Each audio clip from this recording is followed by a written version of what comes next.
நேத்தனோட ஆத்மாவுக்குள்ள சோல்குள்ள புகுந்துடுச்சு. 100 வருஷமா பல உலகங்கள்ல வாழ்ந்த எனக்கு இந்த சின்ன பையனோட ஆத்மா ஒரு தூசுன்னு ஓரொச்சி குஷியாகுது. நேத்தனோட ஞாபகங்களை ஆராய்ஞ்சு அவனோட சக்திக்கு என்ன ரகசியம்னு கண்டுபிடிக்கவும் அவனை தான் பொம்மையா பப்பெட்டா மாத்தவும் அது பிளான் பண்ணுது. ஆனா நேத்தனோட மனசுக்குள்ள போன ஓரோச்சிக்கு தூக்கி வாரி போனது. அங்க ஒரு பிரம்மாண்டமான கோபுரம் உயர்ந்து நிக்குது.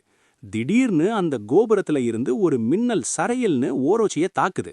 அந்த வலி தாங்க முடியாம தப்பிக்க வழி தேடின ஓரோச்சிக்கு அந்த கோபுரத்தோட அடியில ஒரு சின்ன ஓட்ட தெரியுது. அப்பாடா பொழைச்சோம்னு நினைச்சுக்கிட்டு அதுக்குள்ள நுழையுது. ஆனா உள்ள போனதுக்கு அப்புறம்தான் நிஜமான நரகம் ஆரம்பிக்குது. அங்க சுத்தி ஒரே இருட்டு. அந்த இருட்டுக்குள்ள இருந்து ஆயிரக்கணக்கான கண்கள் தன்னை உத்து பார்க்கறத ஓரோச்சி உணருது.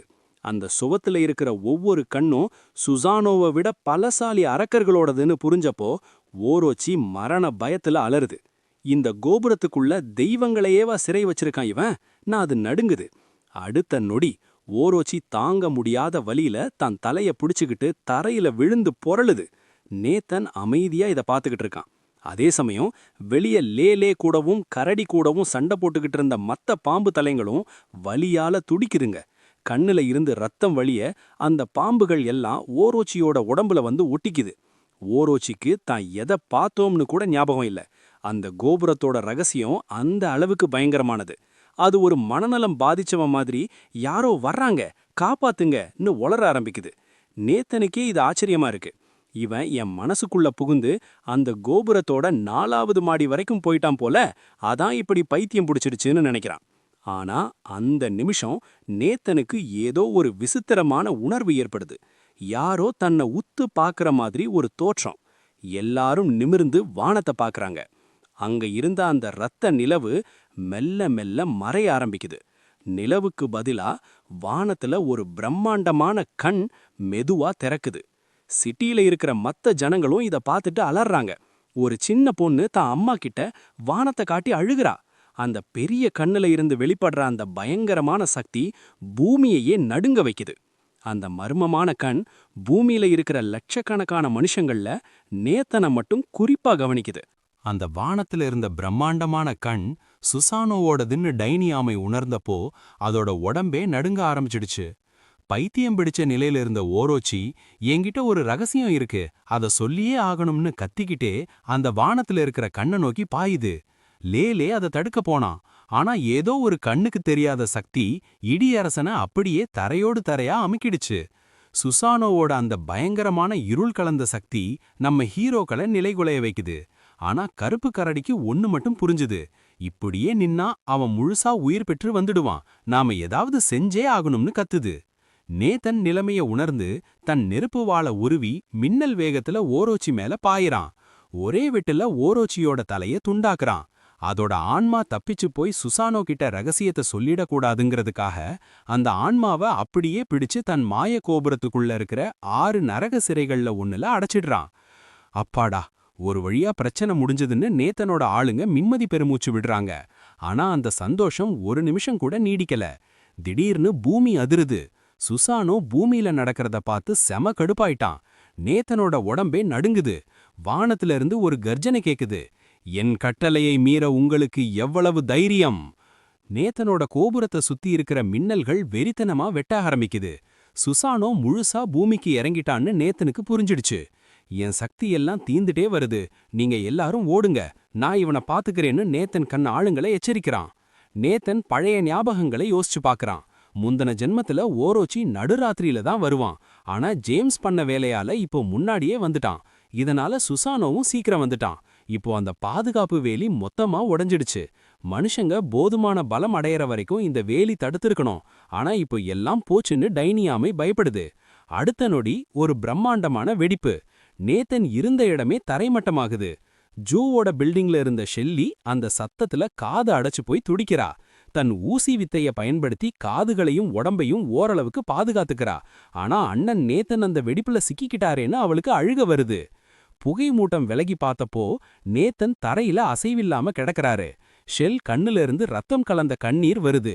அண்ணா எந்திரிங்க என்ன அவ கதறரா. சிட்டி முழுக்க ஒரே மரண ஓலம். தப்பிச்ச ஜனங்க காதை மூடிக்கிட்டு அலறாங்க. வானத்திலிருந்து அந்த ராட்சச முகம் மெல்ல மெல்ல சிட்டிக்குள்ள இறங்குறத பார்த்தப்போ மனுஷ குலத்துக்கே இனிமே நம்பிக்கை இல்லைன்னு எல்லாருக்கும் தோணுது. உலகமே அழியிற விளிம்புல நிக்குது. அந்த பாதுகாப்பு வேலி, ஸ்பேஸ் பேரியர் மொத்தமா உடைஞ்சு போனதுனால மத்த உலகத்துல இருக்கிற அரக்கனுங்க எல்லாம் நம்ம பூமிக்குள்ள நுழைய ஆரம்பிச்சிட்டாங்க. ஒரு பெண் தான் வீட்டு ஜன்னல் வழியா ஜாம்பிங்க மனுஷங்களை வேட்டையாடுறதையும் வானத்திலிருந்து அந்த ராட்சச உருவம் இறங்குறதையும் பார்த்து கதறி அழுறாங்க. முன்னாடியே சாப்பாடு சேர்த்து வச்சிருக்கலாமேன்னு அவங்க வருத்தப்படுறதுக்குள்ள அங்க இருந்த செடி கொடிகள் எல்லாம் கருகி சாம்பலாகுது. தரையில அசைவில்லாம கிடந்த நேதனோட கையில ஒரு பூ இதழ் வந்து விழுது. நேதனுக்கு பக்கத்திலேயே அவரோட குடும்ப பாரம்பரிய சொத்தான அந்த அபூர்வ பொருள் ரெலிக் கிடக்குது. சுசானோவோட மொத்த கவனமும் அது மேல தான் இருக்கு. இதை யாரு வச்சிருக்காங்களோ அவங்க தான் இந்த உலகத்தோட ராஜா. இதை வச்சு இந்த உலகத்தையே நான் நினைச்ச மாதிரி அழிப்பேன்னு சுசானோ வக்ரமா சிரிக்கிறான். மத்த தெய்வங்களையும் பூமிக்கு கூப்பிட்டு மனுஷங்கள மொத்தமா தொடச்செறிய அவன் பிளான் போடுறான். நேதனை ஒரு குப்பைன்னு அவன் கேலி செய்றான்.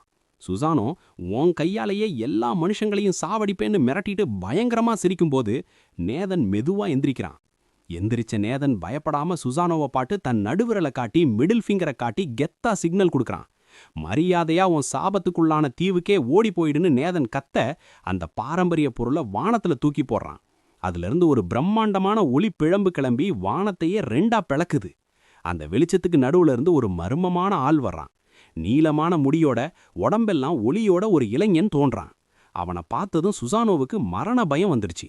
இது நிஜமா இருக்க வாய்ப்பே இல்லையே, இவன் எப்படி இவ்வளோ சீக்கிரம் உருவெடுத்தான்னு சுசானோ அலறான். அந்த மர்ம மனிதன் பேரு காய்.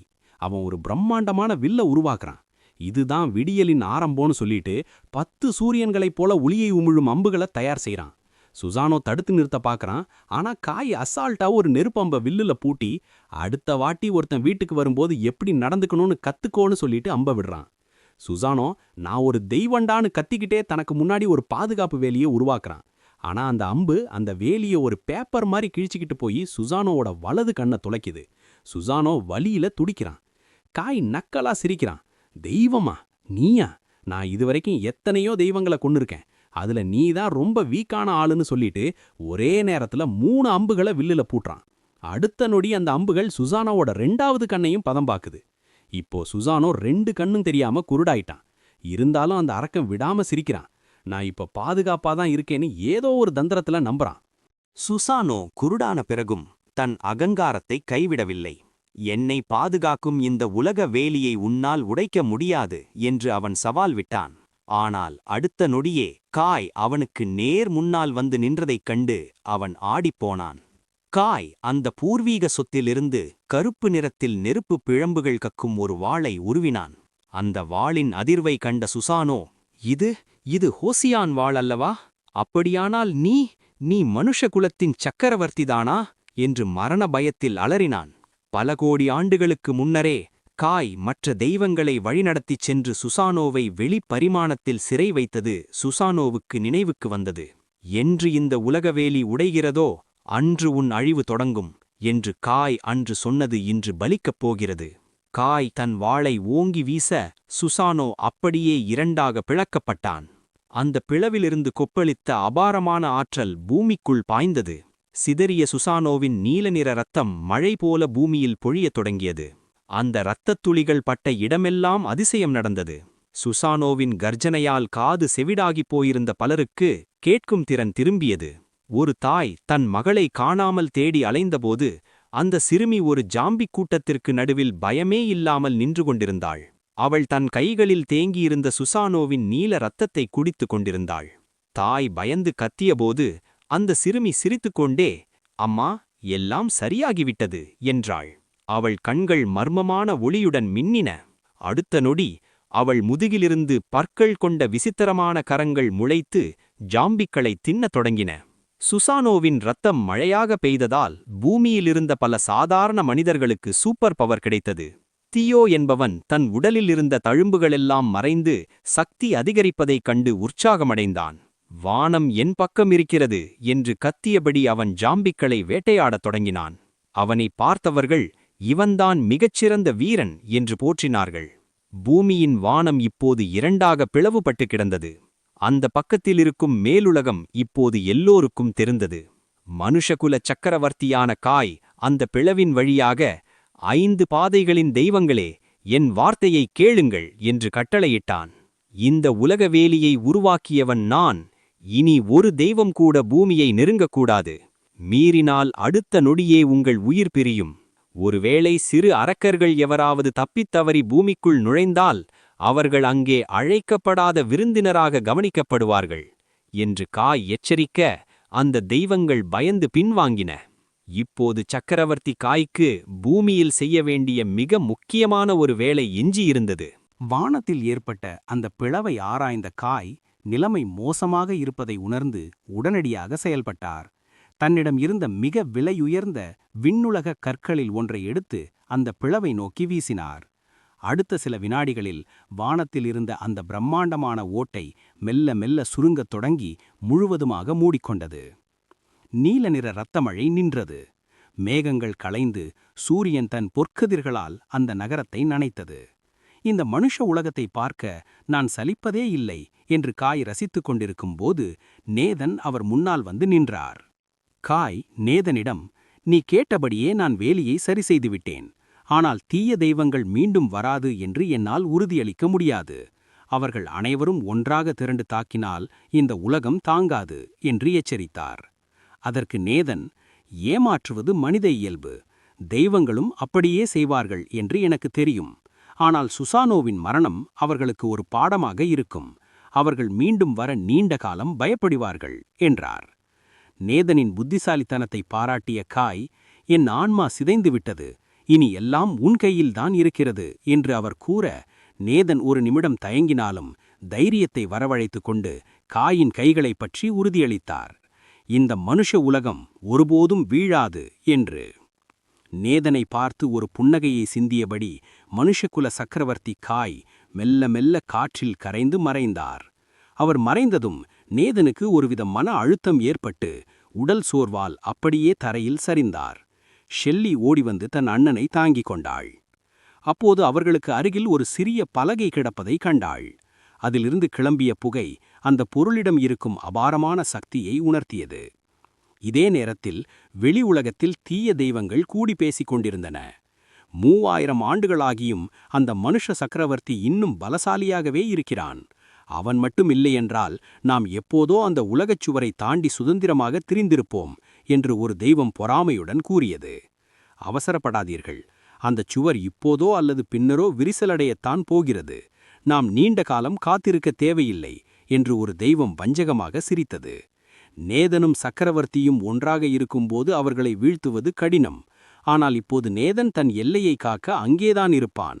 அவனால் நமது இடத்திற்கு வர முடியாது என்று அவர்கள் தங்கள் அடுத்த கட்ட திட்டத்தை தீட்டப் தொடங்கினர். தீய தெய்வங்கள் தங்களுக்குள் ஒரு பயங்கரமான ஒப்பந்தத்தை போட்டுக்கொள்கின்றன. முதலில் நம்முடைய தெய்வீக எல்லைகளுக்குள் வரும் மனிதர்களை ருசி பார்ப்போம், பிறகு நம் சக்தியை மீட்டெடுப்போம். இந்த பூமி நமக்குள் சமமாக பிரிக்கப்படும், அங்கிருக்கும் அத்தனை உயிர்களும் நமக்கு பலியாகும் என்று அவை வெறித்தனமாக சிரிக்கின்றன. அந்த தீய சக்திகள் அனைத்தும் பூமியை நோக்கி பாய்கின்றன. உலகின் 7 அதிசயங்களும் இப்போது தீய சக்திகளின் உறைவிடங்களாக மாறுகின்றன. உலகம் முழுவதும் நிலநடுக்கங்களும் சுனாமிகளும் ஏற்படுகின்றன. வட ஆப்பிரிக்காவில் விசித்திரமான அரக்கர்கள் தோன்றுகிறார்கள். லாஸ் ஏஞ்சல்ஸ் நகரில் மட்டும் 1 கோடிக்கும் அதிகமான மக்கள் கொல்லப்படுகிறார்கள். சவுதி அரேபியா முழுவதும் நெருப்புக்கடலாக மாறி சாவு பயத்தை விதைக்கிறது. நாடுகளுக்கிடையிலான தொடர்புகள் துண்டிக்கப்படுகின்றன. ஆனால் ஷிங் மாகாணம் மட்டும் ஒரு தற்காப்பு தீவாக தப்பிப் பிழைக்கிறது. அங்கே சுசானோவின் நீல இரத்தமழை பெய்தபோது ஏராளமான மக்களுக்கு சூப்பர் பவர் கிடைத்தது. ஆனால் அந்த சக்தியை நல்ல காரியங்களுக்கு பயன்படுத்தாமல் செஸ்டர் என்பவன் தலைமையில் ஒரு ஜாக்கல்ஸ் என்ற ஒரு கொடிய கும்பல் உருவாகிறது. செஸ்டர் தன் நகங்கள் கொண்ட ராட்சச கையால் தன்னை எதிர்க்கும் மற்ற வீரர்களை கொடூரமாக கொலை செய்கிறான். எங்கள் கும்பலில் சேராத எவனுக்கும் இந்த நகரில் இடமில்லை என்று அவன் கொக்கரிக்கிறான். அவனது ஆளுங்க கிழக்கு மாவட்டத்தை முழுமையாக கைப்பற்றிவிட்டனர். இப்போது அவர்கள் நேதனின் நண்பன் தியோவின் குழுவை அழிக்க திட்டம் போடுகிறார்கள். தியோ வெறும் முட்டாள் பலசாலிதான். அவனை நம்மிடம் ஆள் சேர்க்கும் கருவியாக பயன்படுத்தலாம் என்று செஸ்டர் கூறுகிறான். அவனது கையில் இப்போது ஒரு முக்கியமான ஆயுதம் கிடைத்துள்ளது. அதுதான் ஷான்ஷன் மாத்திரைகள். இந்த அமிர்தம் இருந்தால் மட்டும்தான் ஜாம்பிகளின் கிறிஸ்டல் கோர்களை ஆபத்தில்லாமல் உடலில் ஏற்றி பலசாலியாக முடியும். இந்த மாத்திரை யாரிடம் இருக்கிறதோ அவர்தான் இந்த நகரத்தின் ராஜா என்று செஸ்டர் தன் ஆட்களை உசுப்பேற்றுகிறான். அப்போது ஒரு ஒற்றன் ஓடி வந்து, தலைவரே, நகரின் நடுவே ஒரு பெரிய மாளிகை இருக்கிறது, அங்கே போன நம்ம ஆளுங்க யாருமே திரும்பி வரவில்லை என்று கூறுகிறான். இந்த பேய் உலகத்துல ஆவிங்க வர வாய்ப்பில்லை, கண்டிப்பா அங்க ஏதோ சூப்பர் பவர் ஆளுங்க ஒளிஞ்சிருக்காங்க என்று சொன்ன செஸ்டர் அந்த மாளிகையை முற்றுகையிடுகிறான். வாசலில் நின்று கொண்டு செஸ்டர் கத்துகிறான், உள்ளே இருப்பவர்களுக்கு 5 நிமிடம் கெடு, உங்களிடம் இருக்கும் எல்லா பொருட்களையும் எடுத்துக்கொண்டு வெளியே வந்து சரணடையுங்கள், இல்லையென்றால் உங்களை கிழித்து எறிந்து விடுவேன் என்று. மாளிகையின் ஜன்னல் வழியாக ஷெல்லியும் பீட்ரிஸும் இதை பார்த்து கொண்டிருக்கிறார்கள். ஷெல்லியட்டா, வெளியே நிறைய கொள்ளையர்கள் வந்திருக்கிறார்கள் என்று ஷெல்லி பயத்துடன் சொல்ல, பீட்ரிஸ் இனி சண்டையை தவிர்க்க முடியாது போலிருக்கிறது என்று தன் சக்தியை தயார் செய்கிறாள். அவர்கள் இருவரும் மயக்க நிலையில் இருக்கும் நேதனை பரிதாபமாக பார்க்கிறார்கள். பீட்ரிஸ் ஷெல்லியிடம், நீ இங்கேயே இருந்து அண்ணனை பார்த்துக்கொள், திருடர்கள் உள்ளே நுழைந்தால் ஆபத்து என்று கூறுகிறாள். ஷெல்லி கவலையுடன், ஆசிரியை, கவனமாக இருங்கள், உங்களுக்கு ஏதேனும் நேர்ந்தால் அது பெரிய பேரழிவாகிவிடும் என்று எச்சரிக்கிறாள். அதற்கு பீட்ரிஸ், கவலைப்படாதே, இதுவரை வந்த வில்லன்களை நான் கையாண்டது உனக்கு தெரியும், நேத்தன் கண் விழிக்கும் வரை நாம் எப்படியாவது இந்த மாளிகையை பாதுகாக்க வேண்டும் என்று தைரியம் கூறுகிறாள். நேத்தனின் உடலில் ஒரு நெருப்பு முத்திரை, ஃபயரி இம்பிரிண்ட் இருப்பதையும் அவர் இப்போது ஒரு முக்கியமான கட்டத்தில் இருப்பதையும் பீட்ரிஸ் உணர்கிறாள். ஷெல்லி, அண்ணனின் அரக்க மிருகங்கள் அனைத்தும் இப்போது மறைந்துவிட்டன, என் உயிரை கொடுத்தாவது நான் அவரை பாதுகாப்பேன் என்று உறுதியளிக்கிறாள். பீட்ரிஸ் கதவை திறந்து வெளியே வரும்போது தான் கடந்து வந்த நரகத்தை நினைக்கிறாள். மருத்துவமனையில் அந்த அரக்கனிடம் சிக்கி உயிருக்கு போராடிய போது நேத்தன் தான் அவளை காப்பாற்றினார். இப்போது அவளது சக்தி 2ஆம் நிலைக்கு உயர்ந்துள்ளது. நேத்தன் எங்கே இருக்கிறார் என்பதை உணரும் ஆற்றலையும் அவள் பெற்றுவிட்டாள். இந்த கொடூரமான உலகில் நேத்தனையும் ஷெல்லியையும் தவிர யாரையும் நம்ப முடியாது என்று அவள் கருதுகிறாள். வெளியே செஸ்டர் கத்துகிறான், 5 நிமிடம் முடிந்தது, நீங்கள் மரியாதையாக வரமாட்டீர்கள் போலிருக்கிறது, இந்த மாளிகையை செங்கலாக இடித்து தள்ளுங்கள் என்று உத்தரவிடுகிறான். பீட்ரிஸ் தன் ஈட்டியை எடுத்து தயார் செய்கிறாள். கொள்ளையர்கள் ஒரே நேரத்தில் உள்ளே நுழைகிறார்கள். ஒருவன் ஆற்றல் அலையை வீசி கதவை உடைத்துக்கொண்டு உள்ளே பாய்கிறான். யாரும் இல்லையா என்று அவன் தேடும்போதே பீட்ரிஸின் ஈட்டி அவன் மண்டையை துளைக்கிறது. அடுத்த வினாடி அவள் தனது மறைந்து போகும் சக்தியை பயன்படுத்தி அங்கிருந்து நகர்கிறாள். உள்ளே வந்த மற்ற கொள்ளையர்கள் குழப்பமடைகிறார்கள். ஒருவன் கத்திகளை சுழற்றிக் கொண்டு, எலி மாதிரி ஒளிந்து கொள்ளாமல் வெளியே வாடி என்று கத்த, பீட்ரிஸ் திடீரென தோன்றி அவன் தொண்டையிலேயே குத்துகிறாள். இதை கண்டு கொள்ளையர்கள் மிரண்டு போகிறார்கள். அவர்கள் ஒருவருக்கொருவர் முதுகுப்புறம் ஒட்டி நின்று கொண்டு பீட்ரிஸ் தாக்காமல் பார்த்து கொள்கிறார்கள். அப்போது ஒரு கொள்ளையன் ஒரு தந்திரமான யோசனை செய்கிறான். அவன் சிகரெட்டை பற்ற வைத்து ஒரு விசித்திரமான புகையை அறை முழுவதும் ஊதுகிறான். இந்த புகையை சுவாசித்தால் உன்னால் நகர முடியாது, பக்கவாதம் வந்துவிடும் என்று குக்கரிக்கிறான். பீட்ரிஸ் சாமர்த்தியமாக தன் வாயை மூடிக்கொண்டு அங்கிருந்து தப்பித்து வெளியே ஓடுகிறாள். இவர்கள் எல்லோரையும் விட அந்த தலைவன் செஸ்டரை முதலில் முடிப்பதுதான் புத்திசாலித்தனம் என்று அவள் முடிவு செய்கிறாள். செஸ்டர் எதையும் கவனிக்காமல் திமிராக நிற்கும்போது அவனது முதுகுக்கு பின்னாலிருந்து ஒரு மரண அடியை கொடுக்க பீட்ரிஸ் சரியான தருணத்திற்காக காத்திருக்கிறாள். குறி வச்சு வேகமா ஓடி போய் அவ ஒரு போடு போட்டா. ஆனா அங்கிருந்த ஒரு கவசத்துல பட்டு எல்லாமே வீணா போச்சு. செஸ்டர் நின்ன இடத்திலிருந்து ஒரு அடி கூட நகரல. ஆனா அவ தூக்கி வீசப்பட்டா. அந்த ரவுடி கும்பல் தலைவன் மெதுவா திரும்பி சிரிச்சுக்கிட்டே, உடம்ப காப்பாத்த என்கிட்ட ஒரு சக்தி வாய்ந்த பொருள் இருக்கிறது உனக்கு தெரியாதா அப்படின்னு கேக்குறான். பியாட்ரிஸ் தான் சக்தி குறையறத பத்தி கவலைப்படாம எழுந்து நிக்க முயற்சி பண்றா. அவ மறுபடியும் மறைஞ்சு போயிடக்கூடாதுன்னு செஸ்டர் வேகமா வந்து அவளை தாக்குறான். கரெக்டா குறி பார்த்து அவளோட தோள்பட்டையிலேயே குத்த அவ வலி தாங்க முடியாம கத்துறா. அவன் நக்கலா சிரிச்சுக்கிட்டே, இங்க உள்ள வந்துட்டல்ல, இனிமே உயிரோட வெளியே போமாட்ட அப்படின்னு சொல்றான். மத்த ரவுடிங்க இவ எப்படி இங்க வந்தான்னு யோசிச்சு அவளை ஒரு வழி பண்ணணும்னு முடிவு பண்றாங்க.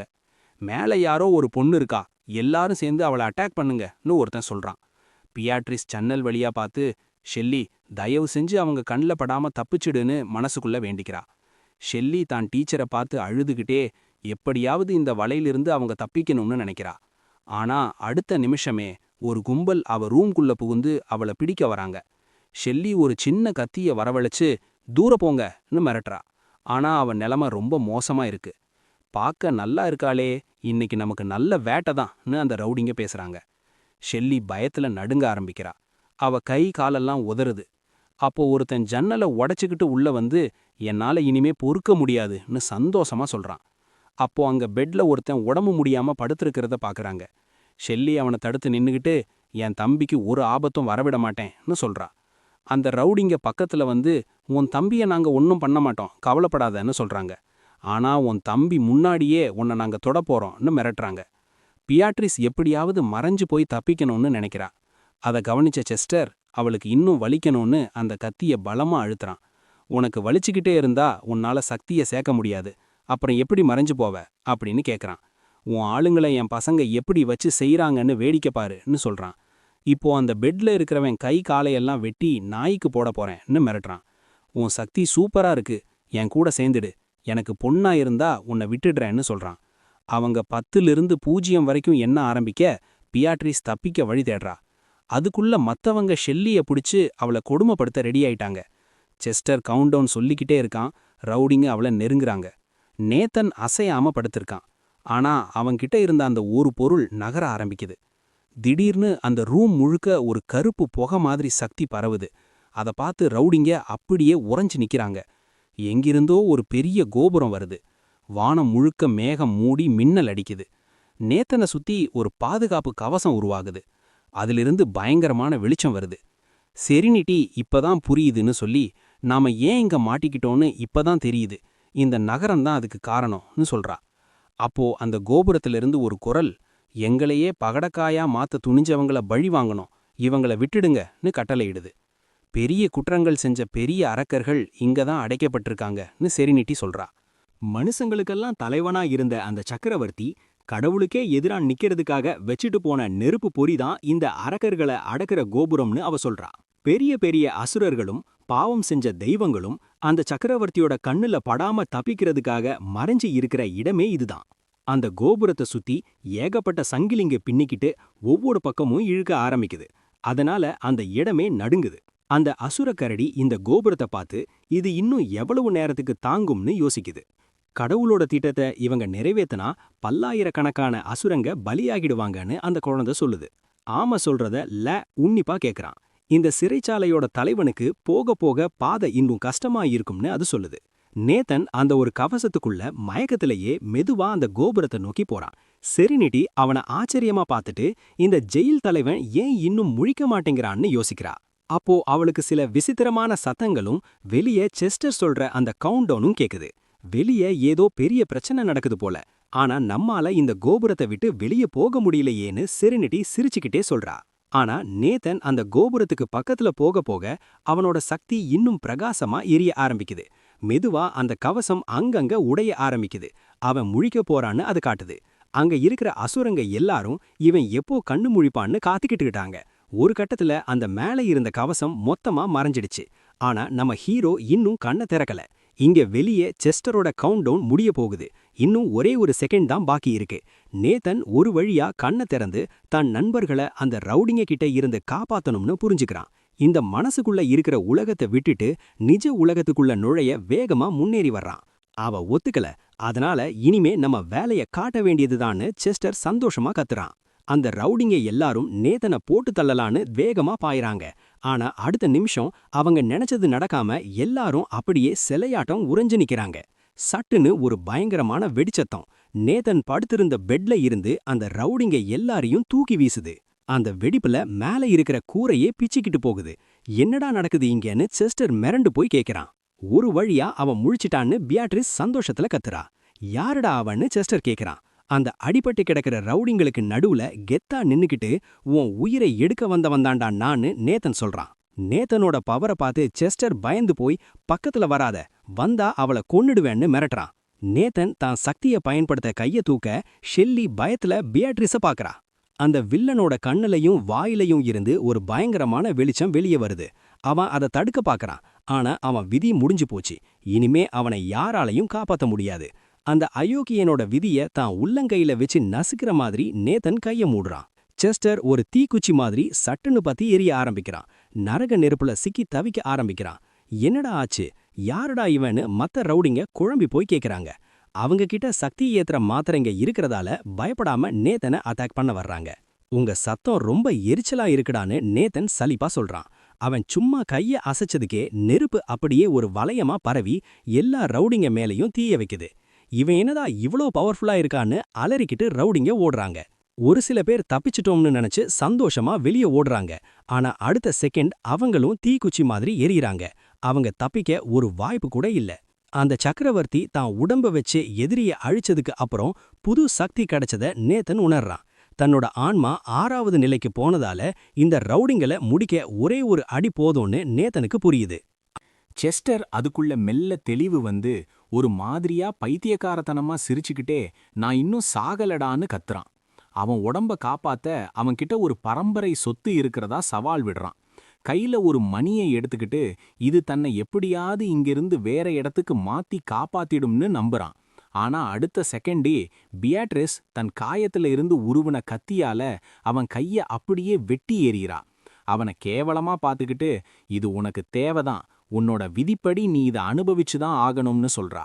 நேத்தன் அந்த மணிய கையில எடுத்துக்கிட்டு இந்த ஒரு சின்ன பொருள் எப்படி இவனை இத்தனை தடவை சாவிலிருந்து காப்பாத்துச்சுன்னு யோசிக்கிறான். அப்புறம் அவனும் அவன் தங்கச்சியும் மெதுவா கீழே குதிக்கிறாங்க. ஷெல்லி உடனே பியாட்ரிஸ் கிட்ட ஓடி போய் உங்க காயத்தை நான் சரி பண்றேன்னு சொல்றா. அதுக்கு அவங்க நன்றி சொல்றாங்க. நம்ம ஹீரோவை பார்த்து ஒரு வழியா முழிச்சிட்டியான்னு பியாட்ரிஸ் தன் சந்தோஷத்தை வெளிக்காட்டாம கேக்குறா. நான் எவ்ளோ நேரம் தூங்குனேன்னு நேத்தன் கேட்க 7 பகல் 7 ராத்திரி தூங்கிட்டேன்னு அவ சொல்றா. செஸ்டர் மாதிரி ஆளுங்க திறமைசாலிகளுக்கு ஷான்சன் மாத்திரைகளை வெகுமதியா கொடுப்பாங்கன்னு அவ விளக்குறா. தைரியம் இருந்தா என்ன கொன்னிடுங்கடா, எப்படியும் எங்க குடும்பத் தலைவன் உங்களை விடமாட்டான்னு செஸ்டர் திமிரா பேசுறான். நீ யாருக்காக வேலை செய்யறேன்னு பியாட்ரிஸ் கேட்க என்ன சித்திரவதை செஞ்சாலும் என் பாஸ் யாருன்னு சொல்ல மாட்டேன்னு அவன் அடம் பிடிக்கிறான். அப்போ செரினிட்டி சிரிச்சுக்கிட்டே அவனுக்கு பின்னாடி வந்து நிக்கிறா. ஏதோ பெரிய சம்பவம் நடக்க போகுதுன்னு புரியுது. கொஞ்ச நேரத்துல அந்த சிறைக்கூட தலைவன் கிட்ட வந்து இவன் தெரிஞ்ச எல்லா விஷயத்தையும் கொட்டிட்டான்னு சொல்றா. அண்டை ஊர்ல இருக்கிற யுவான் அப்படின்ற ஒரு பழைய பரம்பரை குடும்பத்தை சேர்ந்தவன் தான் இவன்னு செரினிட்டி சொல்றா.